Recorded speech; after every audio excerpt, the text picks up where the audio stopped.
Assalamualaikum warahmatullahi wabarakatuh. Kami kelompok 1 akan menjelaskan mengenai jenis-jenis data. Ini adalah anggota kelompok kami. Sebelum membahas jenis-jenis data, kita harus tahu dulu nih pengertian data. Data merupakan hasil catatan peneliti yang berupa fakta, baik berupa simbol, angka, atau kode untuk keperluan tertentu. Lalu, dari mana data diperoleh?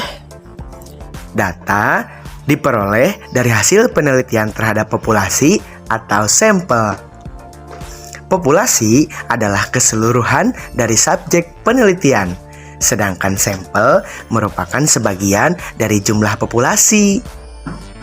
Nah, jadi populasi dan sampel merupakan dua hal yang saling berkaitan.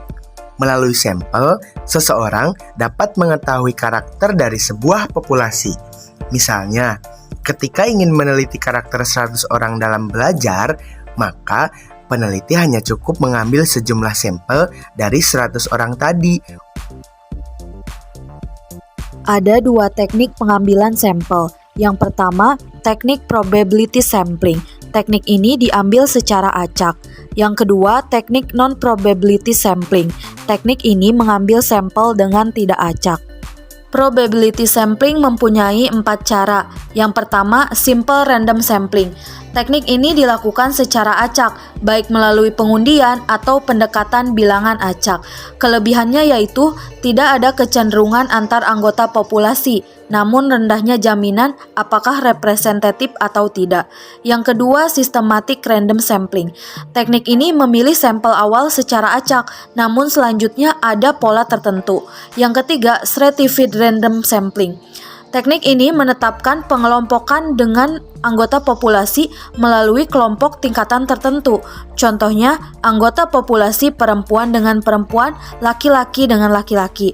Yang keempat, cluster random sampling. Teknik ini menentukan sampel berdasarkan kelompok wilayah dari suatu populasi tertentu. Tujuannya adalah untuk meneliti suatu hal yang menjadi ciri khas wilayah tersebut. Selanjutnya, teknik non-probability sampling. Teknik ini juga memiliki 4 cara. Yang pertama, purposive sampling. Pada teknik ini, peneliti sudah membuat batas atau kriteria tertentu mengenai sampel yang akan dipilih. Misalnya, kriteria usia, gender, pendidikan, dan lain-lain. Yang kedua, snowball sampling.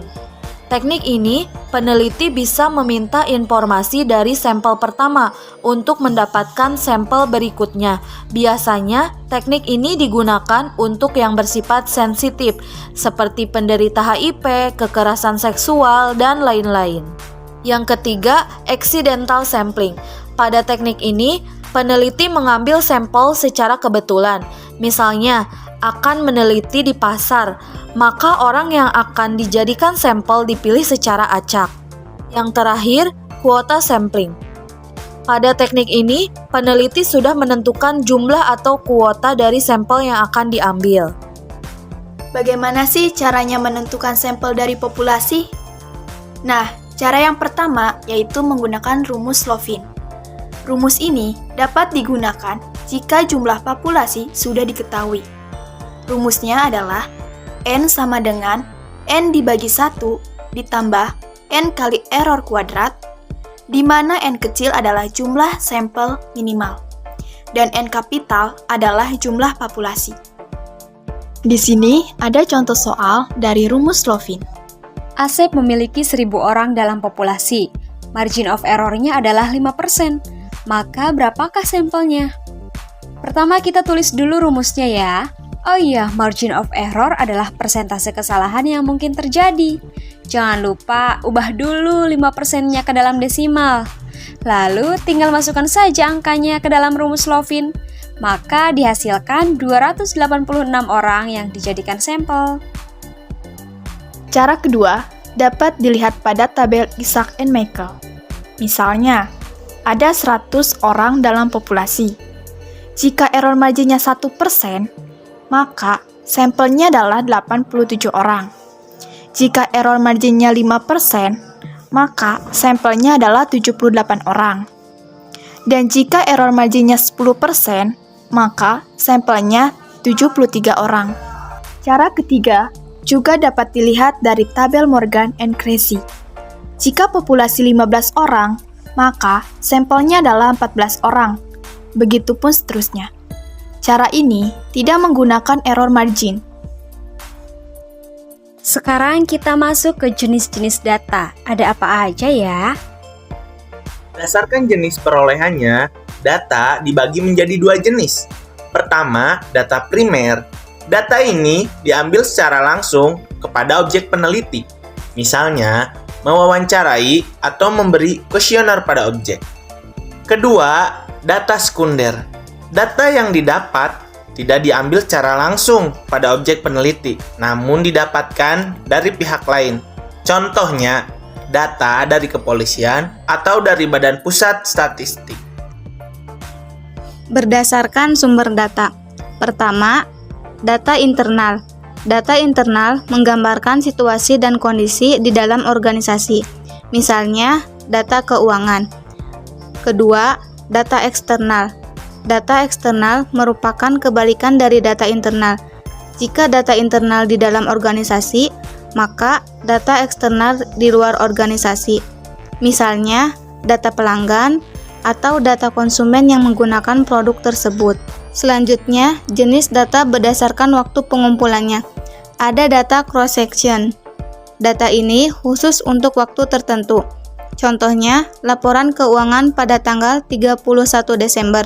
Artinya, data ini hanya khusus pada tanggal tersebut. Lalu, ada data time series. Data ini menggambarkan sesuatu berdasarkan periode.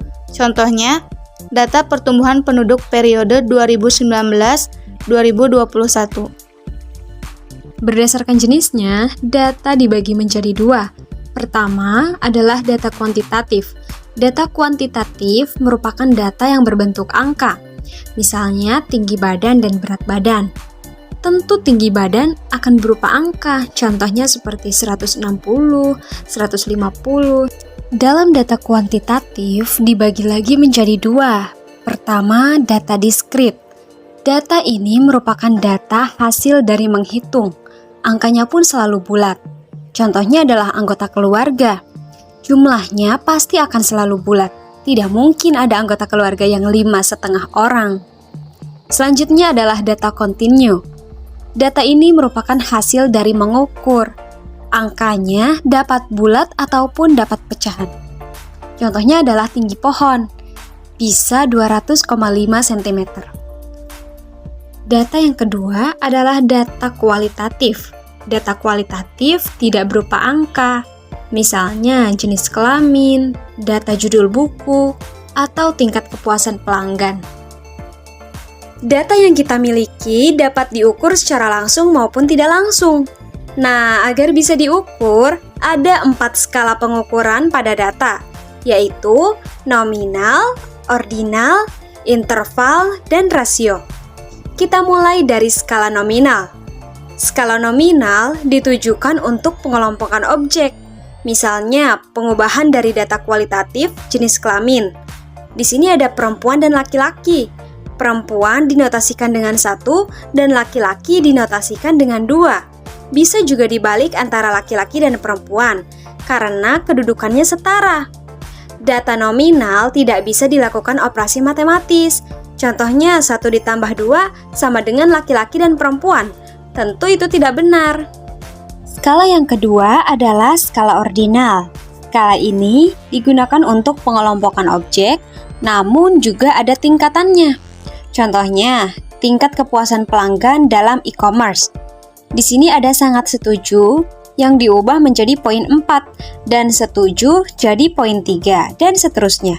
Pemberian poin ini juga dapat dibalik, namun tetap tidak bisa dilakukan operasi matematis. Skala ketiga yaitu interval. Skala ini memenuhi skala nominal dan ordinal, yakni pengelompokan objek ke dalam tingkatan, namun tidak memiliki nol mutlak. Contohnya adalah nilai 80 diberi pada si A dan 40 diberi pada si B. Dalam kepintarannya, si A belum tentu 2 kali lebih pintar dari B. maka interval tidak menunjukkan perbandingan. Skala ini bisa dilakukan operasi matematis. Contoh lainnya, suhu 0 derajat belum tentu tidak punya nilai, karena 0 merupakan suhu dingin. Maka interval tidak memiliki nilai 0 mutlak. Yang terakhir adalah skala rasio. Nah, skala ini paling tinggi tingkatannya, karena memenuhi semua skala. Skala rasio hampir sama dengan skala interval. Bedanya, rasio memiliki nilai 0 mutlak. Contohnya, Susi memproduksi 0 barang pada hari Rabu. Artinya, Susi benar-benar tidak memproduksi barang pada hari Rabu. Skala rasio bisa menunjukkan perbandingan. Misalnya, berat badan Rizky 100 kg dan Asep 50 kg. Maka dapat dikatakan Rizky 2 kali lebih berat daripada Asep. Skala rasio juga dapat dilakukan operasi matematis. Maka, dapat disimpulkan bahwa skala nominal dan ordinal berawal dari data kualitatif, sedangkan skala interval dan rasio berawal dari data kuantitatif. Terima kasih. Wassalamualaikum warahmatullahi wabarakatuh.